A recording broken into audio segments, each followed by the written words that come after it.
Of an AP. कभी कभी अब देखिए, सबसे पहले क्या होता है कि सिलेक्शन क्या होता है।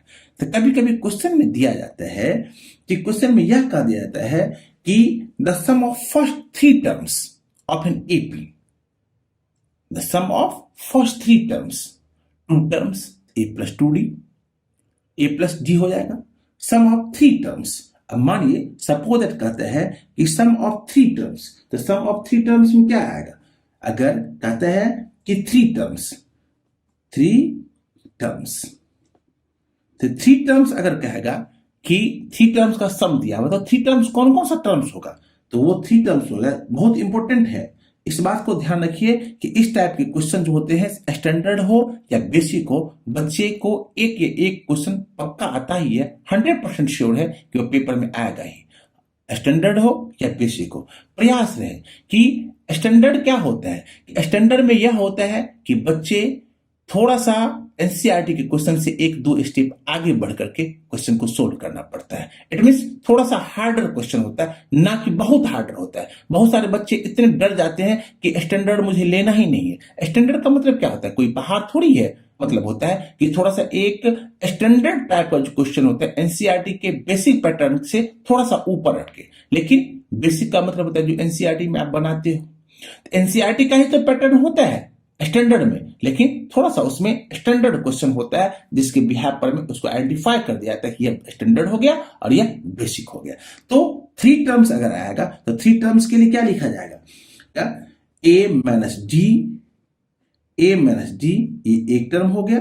दूसरा ए plus D, A plus D, इसका कॉमन डिफरेंस क्या निकलेगा, कॉमन डिफरेंस जो निकलेगा इसका कॉमन डिफरेंस आ जाएगा डी, इसका कॉमन डिफरेंस डी। फिर फोर्थ टर्म पर में जब हम आते हैं, फोर्थ टर्म पर में, तो फोर्थ टर्म में क्या क्या होता है, तो फोर्थ टर्म जो होता है वो फोर्थ टर्म क्या होता है, ए माइनस थ्री डी, ध्यान दें, ए minus three D comma A minus D comma A plus D और ए प्लस क्या होता है थ्री डी। एक जगह नेगेटिव एक जगह पॉजिटिव। हाँ, इसका कॉमन डिफरेंस क्या होता है, टू डी होता है। कभी कभी क्वेश्चन में पूछता है कि अगर फोर्थ टर्म का एक एपी है तो उसका कॉमन डिफरेंस कितना होगा, तो टू डी होगा। अगर थ्री टर्म्स का कोई एपी है तो उसका कॉमन डिफरेंस कितना होता है, डी होता है, क्योंकि इस टाइप का क्वेश्चन एमसीक्यू में कई बार पूछ चुका है बोर्ड में, तो इसलिए ध्यान रख करके काम करना पड़ेगा। फिफ्थ टर्म में क्या क्या आएगा, तो फिफ्थ टर्म में जब आएगा तो फिफ्थ टर्म में कौन सा टर्म आएगा, A minus two D comma A minus D comma A plus D comma और A plus two D. One term, first term, second term, third term, fourth term और फिफ्थ टर्म। फिर इसका भी अगर हम कॉमन डिफरेंस की बात करें तो क्या आता है, कॉमन डिफरेंस डी आता है। और जब लास्ट टर्म पे जब हम आते हैं, सिक्स टर्म पर जब आते हैं, इससे ज्यादा नहीं क्वेश्चन पूछता है पेपर में।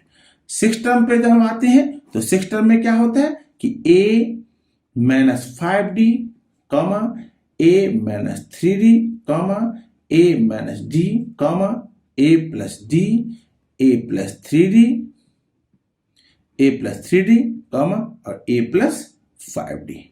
इसका कॉमन डिफरेंस कितना होता है, कॉमन डिफरेंस इसका भी टू डी होता है। यह बहुत ही स्पेशल केस का क्वेश्चन है, बहुत ही स्पेशल। अगर आप कहें तो एक क्वेश्चन मैं आपको समझाता हूं कि फॉर एग्जांपल के तौर पर अगर मैं देखूं तो एग्जांपल में देखेंगे तो दिया हुआ है क्वेश्चन कि the sum of first three terms of an AP, मतलब किसी भी एपी का the sum of the first three terms of an AP is 33, तो कहता है कि 33 if the product of first and the third term, दिया हुआ क्वेश्चन में if the product, क्वेश्चन समझा देता हूं, if the product of first and third term, first and third term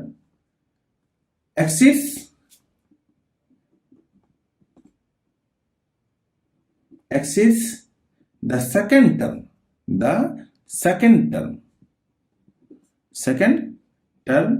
by 29, तो कहता है कि फाइंड एपी। बड़ा सुंदर क्वेश्चन है। इस चीज को अगर आप देखोगे ना, आप क्वेश्चन क्या कहता है सो समझिए। कहता है कि if the sum of first three terms, जब फर्स्ट थ्री टर्म्स दे दिया, ध्यान रहे, तो मैंने फर्स्ट थ्री टर्म्स के लिए मैंने क्या क्या कंडीशन लिखा है, a माइनस डी, a और a प्लस 2d। तो फर्स्ट थ्री टर्म्स का सम कितना दे दिया, 33 दे दिया है। तो अब अगर इस चीज का जिक्र अगर मैं करूं तो क्या क्या मैं लिखूंगा, तो फर्स्ट सॉल्यूशन पे जब हम आते हैं, तो सॉल्यूशन पे जब हम आएंगे तो इसका आंसर हो जाएगा, सॉल्यूशन करेंगे तो a minus D plus a plus D equal to कितना दिया हुआ है, 33। तो यहां पर ये d और ये d क्या हो जाएगा, कैंसिल। तो 3a इक्वल टू कितना, 33। तो a का वैल्यू कितना निकल जाएगा, 33 अपॉन में 3 इक्वल टू कितना, 11। तो a का वैल्यू तो निकल गया मुझे, लेकिन मुझे यह भी दिया हुआ है, इट इज गिवन दैट, क्या दिया हुआ है, सो इस चीज को देखिए। कहता है तो मैंने फर्स्ट टर्म के कारण यहाँ पर फर्स्ट थ्री टर्म्स था, तो फर्स्ट थ्री टर्म्स के अकॉर्डिंग मैंने क्या निकाली, a का वैल्यू निकालिए और फिर a p 33। फिर कहता है कि if the product of first and the third term, अब फर्स्ट टर्म क्या होता है, अकॉर्डिंग टू क्वेश्चन पर लगाते हैं, तो फर्स्ट टर्म कितना है, फर्स्ट टर्म है a minus D and the third term, first term and the third term क्या दिया हुआ है, थर्ड टर्म दिया हुआ है a plus D excepts the second term. तब सेकंड टर्म कौन सा हो गया, a से कितना ज्यादा है, 29 ज्यादा है, a से 29 ज्यादा है। अब इसका मतलब क्या निकल गया, मुझे a का तो वैल्यू मुझे निकल गया है, तो मुझे क्या चाहिए, d का वैल्यू चाहिए। तो यहां पर मैं इसको हम सोल्व करेंगे, तो कैसे सोल्व करेंगे, तो ध्यान में देखिए, हम इसको दो तरीके से सोल्व करते हैं, a minus B into A plus B. इसका आंसर क्या निकल जाएगा, A square minus B square D square equal to क्या हो जाएगा, a प्लस 29। तो A square minus D square, A का वैल्यू कितना निकला, 11। 11 का square minus D square equal to क्या निकल जाएगा, a का वैल्यू है 11 प्लस कितना 29। तो 121 minus D square equal to कितना आ जाएगा, 40।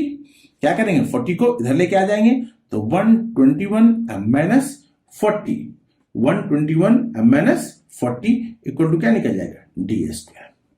क्या निकल गया, डी स्क्वायर। तो कितना निकल जाएगा, 112 में 7 4 जाएगा तो 8 का डी स्क्वायर। तो डी स्क्वायर का वैल्यू कितना निकल गया, डी स्क्वायर का वैल्यू निकल गया 81। देयरफॉर डी का वैल्यू क्या निकल जाएगा, therefore D square equal to 81। Therefore D का वैल्यू हो जाएगा √81 इक्वल टू क्या निकल जाएगा आंसर, प्लस माइनस 9। डी का वैल्यू कितना निकल गया, प्लस माइनस 9। ध्यान रहे एक चीज यहां पर समझने का चीज है, जब कोई भी पॉजिटिव नंबर अगर स्क्वायर रूट के अंदर में हो, तो उसका जो आंसर निकलता है ना, वो ऑलवेज टाइम पॉजिटिव और नेगेटिव दोनों नंबर में आता है। अब यहां पर मुझे डी का वैल्यू निकल गया और ए का वैल्यू मैंने प्रीवियस में कितना फाइंड किया था, 11। अब मुझसे क्या मांग रहा है, अब मुझसे मांग रहा है कि फाइंड द एपी। एपी बनाने के लिए जस्ट मैंने पढ़ाया था, तो एपी इक्वल टू क्या हो जाएगा, एपी के लिखेंगे A comma A plus D comma A plus 2d comma A plus 3d dot dot dot. अब यहां पर ए का वैल्यू तो 11 है, लेकिन डी का वैल्यू क्या है, दो वैल्यू है, एक है पॉजिटिव वैल्यू और एक है नेगेटिव वैल्यू। तो दोनों के टर्म पर में हम कह सकते हैं कि 2 एपी यहां पर में बनेगा, क्या बनेगा, 2 एपी। तो फर्स्ट एपी हम बनाते हैं पॉजिटिव नंबर लेकर के, फर्स्ट नंबर क्या बनाते हैं, 11 plus 9 comma 11 plus 2 into 9 comma 11 plus 3 into 9 dot dot dot 11 comma 20 comma 11 9 to जा 18 लेवल है 11 कितना 29 9 थ्री जा 27 अब प्लस 11 27 11 कितना आ जाएगा 38। एक एपी क्या बन गया 11 10 29 38। आप क्या देख रहे हो, सभी में कॉमन डिफरेंस कितना है, DR 9 आ रहा है। इसका मतलब यह एपी क्या है, कितना कॉमन डिफरेंस लेके काम कर रहा है, 9 का। क्या सेकंड केस लूं, इसी का सेकंड केस लो। सेकंड केस का मतलब क्या आ जाएगा, निगेटिव वैल्यू, तो क्या आ जाएगा a plus D a plus 2d a plus 3d। अगर डॉट डॉट में कॉमा लूं तो क्या निकल जाएगा, a का वैल्यू 11, फिर 11 प्लस डी का वैल्यू कितना है -9, a प्लस 11 प्लस 2 इंटू -9, फिर क्या आ जाएगा 11 प्लस 3 इंटू -9, 11 -9, 11 -18, 11 -27। क्या निकलेगा आंसर, 11 निकल जाएगा, 11 में से 9 जाएगा तो 2, 11 में से 18 जाएगा तो कितना आ जाएगा -7, फिर यहां पर में 11 में से 27 जाएगा तो -16। मैं क्या देख रहा हूं, एक एपी ऐसा बनना है, जो एक एपी बनना है जो ए का वैल्यू पॉजिटिव, डी का वैल्यू पॉजिटिव लिया तो क्या बन गया, डी का वैल्यू पॉजिटिव लिया तो बन गया एक 11 20 29 डॉट डॉट डॉट, और दूसरा क्या निकल जाएगा, दूसरा निकल जाएगा 11 निकल गया, 2 निकल गया, -7 निकल जाएगा, -16 निकल जाएगा। तो कहने का मतलब क्या हुआ कि 2 एपी निकला, एक एपी तो ये निकला और एक एपी ये निकला। तो हम कह सकते हैं कि इस टाइप का जो क्वेश्चन होता है, जहां पर में सम ऑफ फर्स्ट 3 टर्म्स दे दिया, सम ऑफ फर्स्ट 4 टर्म्स दे दिया, सम ऑफ फर्स्ट 5 टर्म्स दे दिया, तो इस टाइप के क्वेश्चन को बनाने में अब मेरे हिसाब से आप सभी को किसी तरह की प्रॉब्लम नहीं होगी। अब लास्ट टॉपिक आता है sum of n terms of an AP. तो sum of n terms of an AP का मतलब क्या होता है, चलिए उसको समझते हैं। तो सम ऑफ का मतलब क्या होता है, सम ऑफ का मतलब होता है किसी भी एपी में अगर नंबर ऑफ टर्म्स दिया हुआ है तो उसका एसएन कैसे फाइंड करेंगे। एसएन का मतलब क्या होता है, sum of n terms, sum of n terms, sum of nth terms, मतलब किसी भी एपी में एपी का सम, मतलब सम का मतलब क्या हुआ प्लस, हम कैसे फाइंड करेंगे, तो इसका फॉर्मूला होता है, sum of first N terms का फॉर्मूला होता है कि एस एन, ध्यान रहे S N equal to N by 2 into क्या होता है 2a plus n minus 1 into D. एक फॉर्मूला तो ये होता है, दूसरा फॉर्मूला क्या होता है, इसी को देखिए हम कैसे डिराइव करते हैं।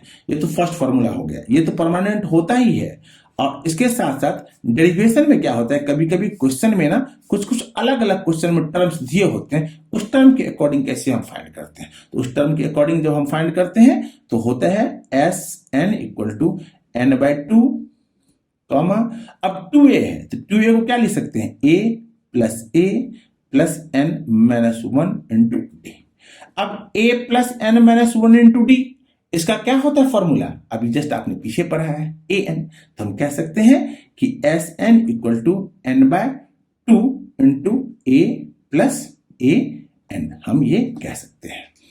एस एन इक्वल टू क्या हो जाएगा, S N equal to n by 2 into a plus A N, और इस a n को कहीं कहीं पर में क्या लिखा जाता है, L लिखा जाता है। क्या लिखा जाता है, L का मतलब होता है last term, n by 2 into क्या हो जाएगा a प्लस L, हम इसको भी लिख सकते हैं। तो कहने का मतलब ये हुआ कि मैंने नंबर ऑफ टर्म्स, मतलब Sn का मतलब होता है कि सम ऑफ nth टर्म भी मैंने क्या किया, फाइंड कर लिया, सम ऑफ nth टर्म भी मैंने फाइंड कर लिया। लेकिन कहीं कहीं पर में क्या होता है कि sum of consecutive numbers, sum of consecutive number दिया होता है। सम ऑफ कंसेक्यूटिव नंबर का मतलब क्या हुआ कि सम ऑफ कंसेक्यूटिव का मतलब हुआ कि जो लगातार संख्याएं होती है।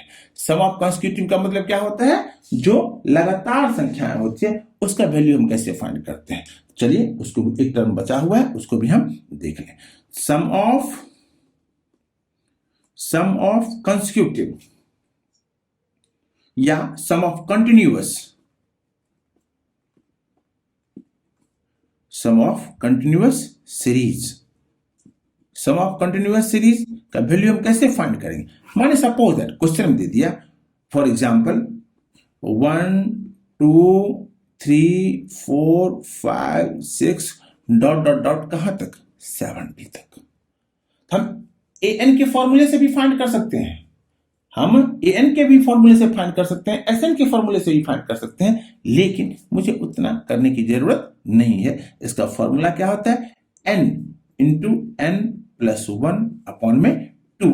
इसका मतलब n का मतलब क्या होगा, n इक्वल टू हो गया last term, n equal to क्या हो जाएगा, लास्ट टर्म, और n प्लस 1 का मतलब क्या हो गया, लास्ट टर्म से आगे का एक नंबर, मतलब last term plus 1, last term plus 1, इस अकॉर्डिंग हम चलेंगे तो वैल्यू फाइंड कर लेंगे। फॉर एग्जांपल आपके सामने में दिया हुआ है कि सम ऑफ कहां तक, 1 से लेकर के 70 तक, तो n का वैल्यू कितना हो जाएगा, n इक्वल टू हो जाएगा 70, n प्लस 1 का मतलब क्या हो जाएगा 71। देयरफॉर फॉर्मूला पर हम चलते हैं, n into n plus 1 upon में 2, तो इसका वैल्यू हो जाएगा कितना, 70 इंटू 71 अपॉन में 2 से कितना हो जाएगा 35, क्या लिखेंगे 35 इंटू 71। अब बहुत सारे बच्चे क्या करेंगे, इसको नोटबुक पे लेके जाके मल्टीप्लाई करेंगे पीछे में, तो इसको आसानी से हम क्या करते हैं, यहां पे देखिए 30 प्लस 5 इंटू कितना 71, 71 से 30 को 71 इंटू 30 प्लस 71 इंटू 5, 7 3 जा 3, 7 3 जा 21, कितना होगा 20 प्लस 5, 7 5 जा 35, प्लस कर दीजिए कितना आ जाएगा 5 5 3 8 3 1 4 और 2, कितना निकल जाएगा आंसर 2485। ये क्या निकल गया, सम ऑफ लगा मतलब कंटिन्यूअस सीरीज का, कंटिन्यूअस सीरीज का जब वैल्यू मुझे फाइंड करना रहेगा तो यही होगा। अब क्या हुआ कि जो थ्योरी पेपर था एपी का अरिथमेटिक प्रोग्रेशन का, इसको हम क्या कहते हैं, समानांतर श्रेणी कहते हैं, इसका थ्योरी पेपर जो था, जो फॉर्मूला वाला सेक्शन था, उसको मैंने कंप्लीट कर दिया। अब नेक्स्ट वीडियो में आपको एनसीईआरटी से रिलेटेड जितना भी टॉपिक मैंने दिया है अभी, सारे टॉपिक से रिलेटेड एक एक क्वेश्चन आपको समझा देंगे, और साथ ही साथ फाइनल पेपर के लिए या टेस्ट प्री बोर्ड के लिए आपको बेसिक और स्टैंडर्ड के अकॉर्डिंग भी कम से कम 15 से 20 क्वेश्चन हम आपको प्रोवाइड करवा देंगे। आप लोग प्लीज कमेंट में ये लिखिए कि आप लोगों को क्वेश्चन कैसा लगता है, और क्वेश्चन जैसा भी लगता हो, अगर किसी तरह की प्रॉब्लम होती है तो उस क्वेश्चन का सॉल्यूशन अगर चाहिए, सॉल्यूशन भी आपको सोल्व कर देंगे।